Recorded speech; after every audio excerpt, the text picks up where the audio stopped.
Alright, y'all, what is going on? This is time for another edition of Upon Further Review. This is where I like to go through old cinema or recent cinema, just kind of give a brief synopsis on it, and of course, my personal opinion. Of course, this is your man, El Jamal, and with tonight, I'm going to get into part one of a four-part series. I'll be breaking down the Lethal Weapon franchise, four of some of my most favorite films. I'm going to talk about why and just how I feel about each film. These are, again, four of my most favorite films in a genre, I guess you can call it action slash comedy, whatever, that I really like. So we're going to break it down, starting off with the first film, of course, Lethal Weapon, the original. And just as a disclaimer, I have not seen the TV show. I'm not going to get into it. It was, in my opinion, or from what I know, universally not highly regarded. And that was enough for me to not really look at it. I thought it was a cheap imitation myself, just through all the commercials and whatever I came across from it. So I never saw it. So I won't be talking about nothing about the TV series. This will be strictly the movie. So again, Mel Gibson, Danny Glover. And as a real one, I plan to discuss a little bit of the controversy behind Mel Gibson and, in recent years as well, since I like this series so much. So to make it fair. So let's get into it. Of course, Lethal Weapon. This one would come out in 1987. All four films in the franchise were directed by Richard Donner, also written by Shane Black, and then produced by Joel Silver. So that trio there worked through all four films of the series. Of course, like I said, through 87 when the first one came out, to 1998 is when the final installment, at least until now, I've been hearing rumors about a fifth one. We'll see. They say they have the cast ready for it. I'll believe it when I see it, and I don't know. Again, I don't know about reboots and remakes and all that, so we'll see. But anyways, let's get into the very first one. Of course, this is the pretty much the pairing of Mel Gibson and, of course, Danny Glover. Mel Gibson being Martin Riggs, and of course Danny Glover being Roger Murtaugh. Two polar opposites in a lot of different ways. But let's just get right into it. Let's start off with Riggs. Riggs is a loose cannon. He's a bachelor. Recently his wife had been murdered. We don't know too much about that into the second movie, but we do know her name, which is Victoria Lynn. She had recently passed away, so he's a little on edge. He's a little uneasy. We'll get into a little bit about how they come together in just a little bit, but I wanted to break down Riggs just a little bit. He's a little feisty, off the wall. He's quick to pull the trigger. If you do check this one out, you'll see that a lot. But there's a lot to break down with this character, and we'll break some of that down in just a little bit. Of course, with Roger Murtaugh, you have the married man, family man, providing his family with his slice of the American pie. Served in the Vietnam War. We'll get into what his role with that, and some of the main characters involved, other main characters involved in this script here as well. But he has a deeper story as well. We have to touch in on that. There's gonna be some deeper themes in this movie that I wanted to touch on as well, not just the plot, of course, and all that, but it's a little bit deeper. And these characters provide a lot of depth within their character to give you some of that. So let's get into what basically the plot is, and just a little bit of that synopsis. So the movie starts off, of course, with the title, and it's a Christmas, well, at least the movie takes place in a Christmas setting. I don't believe it came out anywhere near Christmas time, but again, in terms of the movie's chronology, it's Christmas time. It's supposed to be a festive time of the year, and you kind of see that in the opening scene. You see what what seems to be a party, at least 80s style. You see some alcohol, you see some cocaine, or what could be other drugs, and you see the TV on. There's a party. It's a one-person party. Seems to be a young woman here, and we'll again break down a little bit more about that story in a little bit. But her name here is Anne Hunsaker, and her father is Michael Hunsaker, and again, he's a very close friend of Rogers, again, it gets a little bit thicker from this point. Well, for one, of course, he is in a moment of being high, and she happens to jump off the roof. Of course, this leads to her death. Now, of course, this leads everybody to say this is simply a suicide, but there's more to it because there's poison found in her system. So this is how everything starts off, and then the movie kind of takes a turn into getting into the characters. And this is it goes into Roger first. Now, Roger turns 50 when this movie first, when this movie first takes place, and he is pretty much looking to retire at some point, getting to that point in his career where he's a little bit tired. We'll see that at some point. It does arise. Of course, there's a back and forth between, Riggs and Murtaugh, and it's one of those things that is just there. Now, in terms of how these guys, come about, well, for one, Roger is tasked basically to work on this case, not only by his department, but by his close friend, of course, like I said before, Michael Hunsaker. Of course, her name is actually Amanda. Amanda happens to be his daughter, of course. And him and Murtaugh, of course, have this. It wasn't an arrangement per se, but while they served together in Vietnam, Hunsaker happened to save his life. So, of course, Roger feels indebted, and of course, Hunsaker feels entitled to what Raj can do to an extent because of Hunsaker helping him back in the war. And through the course of this investigation, of course, we find out in a very powerful scene, if you are able to check it out, where Raj he kind of digs in deep about what this girl has been up to, because apparently she's fallen out, with the family, and she's been out on drugs in Los Angeles, and so on and so forth. He also finds out she's been into prostitution, and she also has, been getting her drugs. Well, I don't want to give it away just yet. Let's get a little bit deeper into this synopsis real quick. We're gonna get that comes a little bit later. Those reveals come a little bit later. I don't want to give it all away just yet. But again, it's so easy to get into it, and but that's one of the things that I liked about this series as a whole, was that these are different themes than your actual buddy cop film. Much broader themes, much deeper, darker, and I think this is almost, in my opinion, the elevation or the revolution, or what we say here, you could say the graduation piece, or whatever you want to say, the new generation of the LA noir film, in terms of crime. You get all the elements. Los Angeles, you get a seedy type of story, again with some drug use, again with some privilege being used here in terms of Hunsaker, which we'll get into in just a little bit, because there's a caveat, and it ties into the family thing that I wanted to bring into, because again, this is a highlight about not only the differences between Roger and Riggs, because again, Riggs is so impetuous, or just almost maniacal in a way, because he has nothing to hold on to. He lost his wife. He feels life could be taken from him at any time.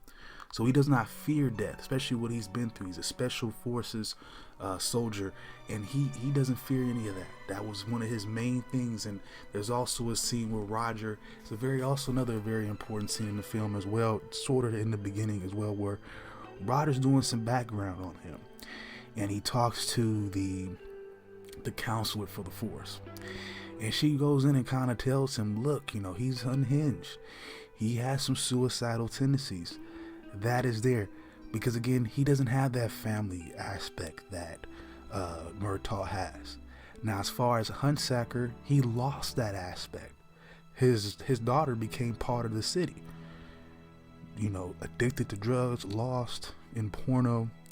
And again, that's where it comes back. See, Roger, he did all he could to really protect his family. And Hunsaker, for what it's worth, the irony here is, well, let's just get to that scene, because it's just going to come up anyways. Well, Hunsaker has been using his privilege as a former special service, you know, you could say agent or soldier, and his flex within the U.S., military and, government more than likely, to funnel heroin into the streets, particularly in the Los Angeles area. Well, guess who got hooked on heroin? His own daughter. And that's the heroin that he's bringing into this country that she probably bought from a dealer that, of course, purchased from him. So that's how the cycle works. So he lost his family. And eventually he will lose his life too, as well, when he would break open some more knowledge about that case, including his involvement. Because, of course, Roger, through his investigation, was able to find that out as well. So there are various ways that both of these characters really balance each other out. Riggs is given a shooter mentality. He can shoot first, ask questions later. Definite marksman. Roger, he has that ability as well, albeit it's sometimes a trope that he might miss. It does happen, but again, he's definitely the detective of the two. And he's always he's able to crack the case. So again, these guys work perfectly, balancing each other out. And that's what I always thought was a good aspect of these movies. And this relationship is unique more than any other cop movie you've seen. Bad Boys, I think Rush Hour, even 48 Hours. This relationship is really unique, amongst those guys. You have a very solid balance of, family, wanting, belonging. There's character arcs here. At some point in time, Roger does befriend Riggs, and they get closer. And there's a scene again where Riggs will lose it again, and they're on top of a building with a jumper. And instead of trying to jump, help the jumper down and all that, Riggs basically eggs him off. He eggs him on, and they end up jumping off together. Of course, they were saved by those big, fire department mat things. But Murtaugh pulls him to the side and says, "What the hell is wrong with you? Do you want to die?"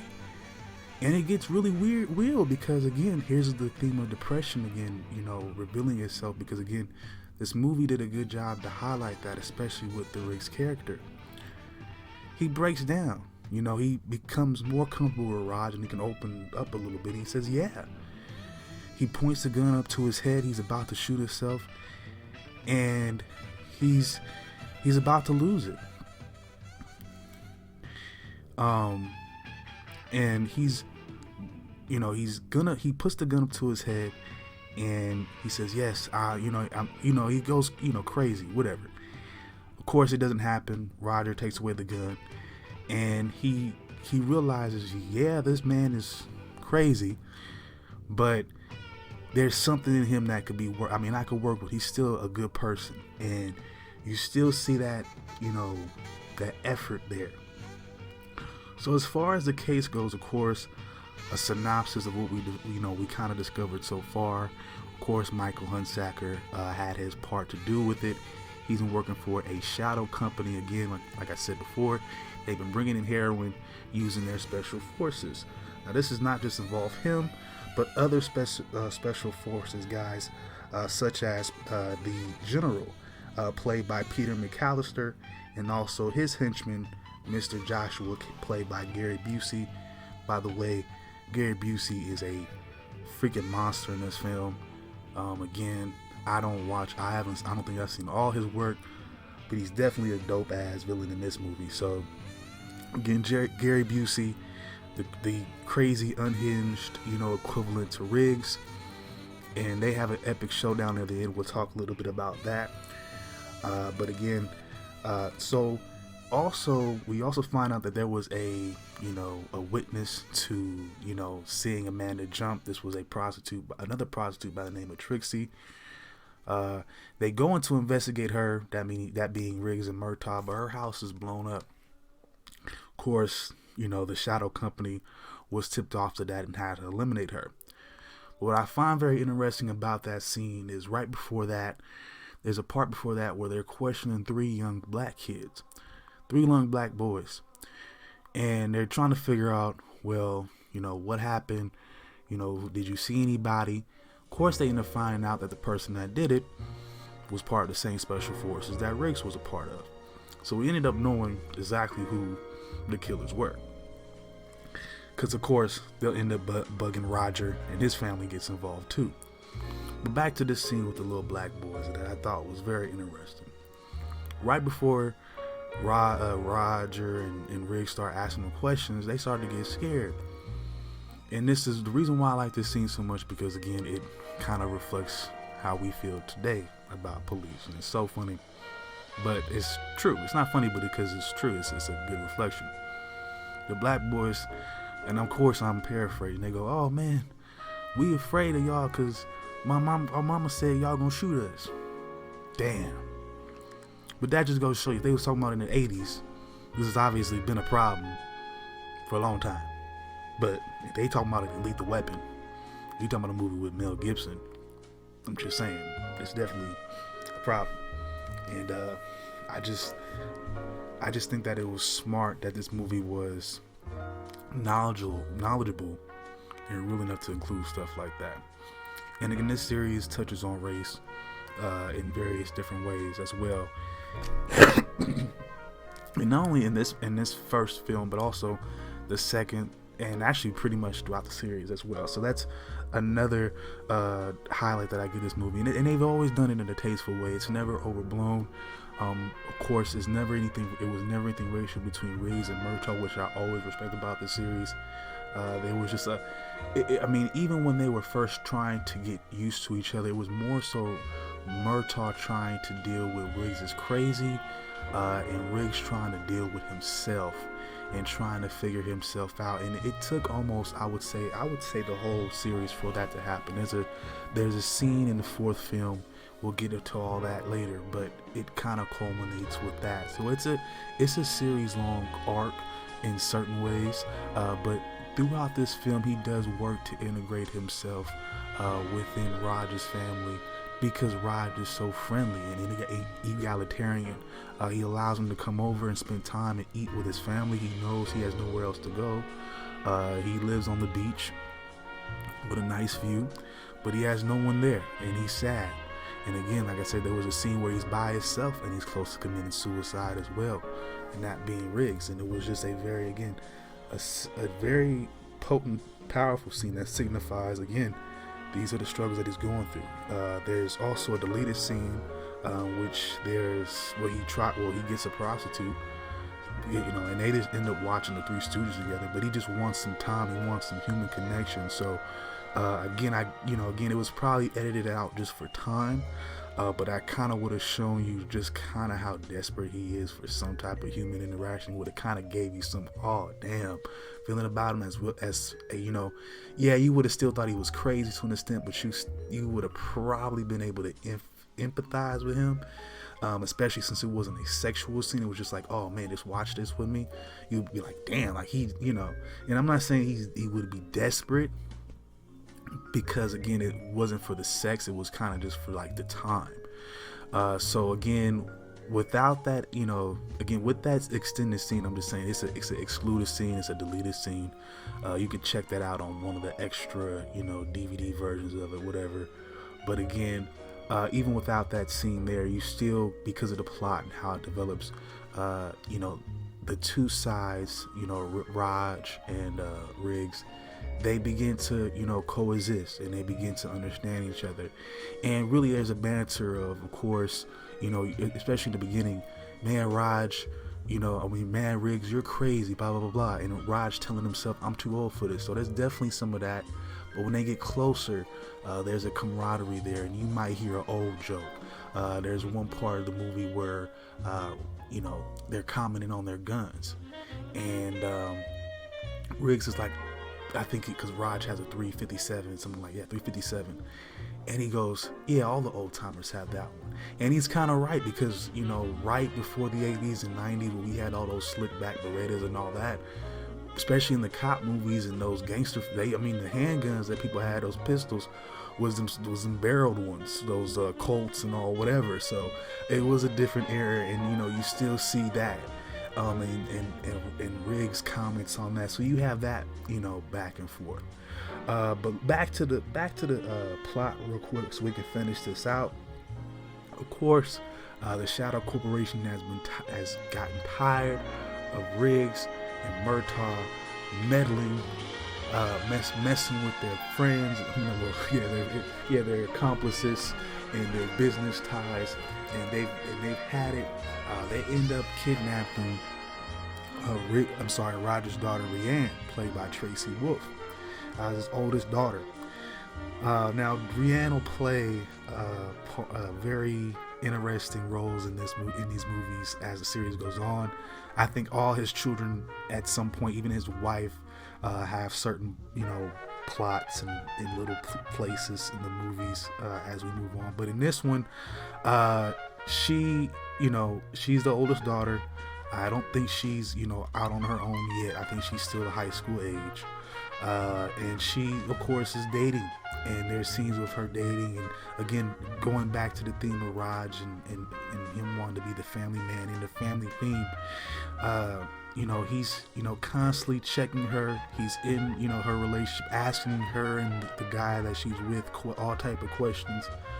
And right before I get back into the plot, just to kind of bring that back, Raj is probably the most hands-on black dad I've ever seen in movies, and I will always respect that. He has a commanding role in his household. Of course, kids are going to be kids, but for damn sure, he's commanding respect in his household. He respects a lot of his kids, and you'll see him throughout the course of the series attend to his kids in all different ways. So I definitely like what they did with him and his character in terms of the fatherhood aspect, especially because in the plot, the Shadow Corporation, like I said, ends up kidnapping Rianne, and he has to go after her. And there's a powerful scene, another good powerful scene between him and Raj, and they're breaking everything down. And Riggs is like, you have to go get those guys. They're not just gonna give her back. You have to go kill some people. You have to lay some people out. He's like, I'll do it. I'm down for that. And they go, and they, of course, they go to meet up with them. But of course, the plot for them, their plan ends up not following through. They do end up getting, apprehended themselves by the Shadow Corporation, and there is some, torture on both of those guys' ends, but they are able to break free. They are able to blast their way through, and they're able to save Rianne. They save Rianne and they were able to intercept Mr. Joshua right when he came back to the house, because I guess he wanted to finish the deal in terms of, off in his family. So they meet up with him, and there's a big ass fight right there on the front lawn between him and Riggs. I think this was a great scene too. They're using a lot of different martial arts here: judo, jiu-jitsu, different types of street fighting. I had to look this one up. I believe one of them was called Jailhouse Rock, a former prison street fight, and I thought that was interesting just to read into that. So again, they did a lot. They did their homework when it came to this movie. They made sure a lot of things were addressed in terms of a cohesive plot, cohesive characters that had a character arc, at least in terms of the protagonist. Again, you saw that with Roger. He was close to retirement. But again, he becomes more open-minded to raise as a human being, allows him to become a part of his family, and he's able to extend his career a little bit longer, to kind of see Riggs through, to see that he is healing, and he definitely admires the friendship that they've built. As far as Riggs goes, he's slowly turning that corner in terms of his depression.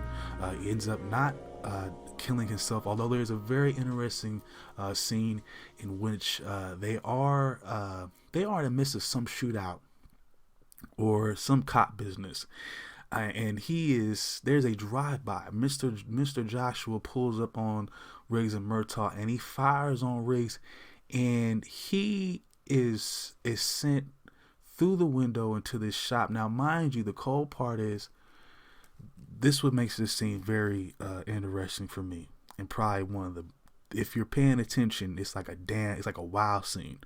There's a scene, the scene that I told you guys about before with the jumper. Again, they jump off. Of course, Riggs jumps off, and they have that very intense discussion, him and Murtaugh, where he pulls a gun on himself. Well, that same little storefront that's empty and still being, constructed, that same storefront which they had that original conversation about life and death. Of course, like I said, he pulled a gun out on himself and attempts to, show Raj he's gonna kill himself. Is the same storefront he got blasted into by Mr. Joshua. That is crazy. You don't see that happening a lot. That is keen, senses of detail, and if you're paying attention, you gotta catch it. I think those are reasons why, again, these movies are worth watching. They're rewatchable. They're worth rewatching again. So like I said, everything, again, works out in the end. Okay. Riggs and Murtaugh save the day. Riggs tries to put a finishing moves on him. He thinks he chokes him out. It didn't happen it didn't happen like that. Joshua, he somehow survives the chokehold. He reaches for a patrolman's gun. He tries to fire off a shot, but Riggs and Murtaugh say, fuck it. They fire on him at the same time. He's laying dead in the lawn. Pretty much your case is closed. So they handle business. Again, they set up a friendship. And I think it's the start of something big, and it was. And believe me, that movie, was huge. The sequels were huge. As far as how people liked them critically, I think, probably the first and maybe the second were probably the best in terms of what the critics thought. But I think all of them were generally loved by fans and all that. But again, we're gonna break all of them, the other ones down later. But again, this was a very, very funny, off the wall film for me, action packed. I enjoyed it from beginning to end. I'm gonna give this one 8.5 out of 10. I'm probably gonna give every movie in this series about an 8 to an 8.5 out of 10. I mean, there's nothing really off about these films. They're somewhat dated to an extent. It's 2020, and of course the first one came out in 1987. Your last one came out in 1998. So there's gonna be things that date these movies, but I mean, there's the themes are potent. The themes are worth discussing. Of course, in the second movie, there's a lot more stuff to get into, of course, about race and things like that. So we're just getting started, and I think this is why the series is really good, because there's so many things we can get into. There's so many things. I mean, even as you heard me, go through the synopsis, I got, almost sidetracked by, 3-4 different other things as I was going along, because there's so many things going along in this movie. It's almost like, and again, that's why I call it the nouveau noir, the new age noir. And I don't think any cop movie, maybe with the exception of maybe The Departed, and I really like Righteous Kill, really stack up to this. I'll even give you, to an extent, I really like Heat as well. I hold this and Heat as probably the best two cop movies, or type of, that type of situation. Yeah, but and there's not buddy, of course, in Speed. In Heat, and I don't consider this one to be your simple buddy cop either. I just think it's more so of I would say it's almost a noir. I will call it a crime drama. There's some elements of comedy, but these are complex themes that are, and this is not to put down 48 Hours or Rush Hour or Bad Boys. They are great in their own way. But again, if you give these movies, if you haven't checked them out, if you give these movies the time, you'll see some very deep themes, subject matters that touch a little bit different if you give it a chance. So I would say definitely give it a chance, give it a rewatch if you haven't seen it in a while. I live by this series. I die by this series. Yeah, and I'll be back with more. All right, y'all, this is your man El Jamal signing out for now. I will have links on how to get in touch with me soon. Of course, you can follow me at El Jamal 791 at Instagram. ELJAMAH 791. You already know what it is. You can also follow me on Facebook as well at El Jamal Johnny. I'll give y'all some links there soon. All right, y'all, and I will get in touch with you guys later. If anybody hasn't told you, I love you. Peace out. One love. I'll holler at you guys later.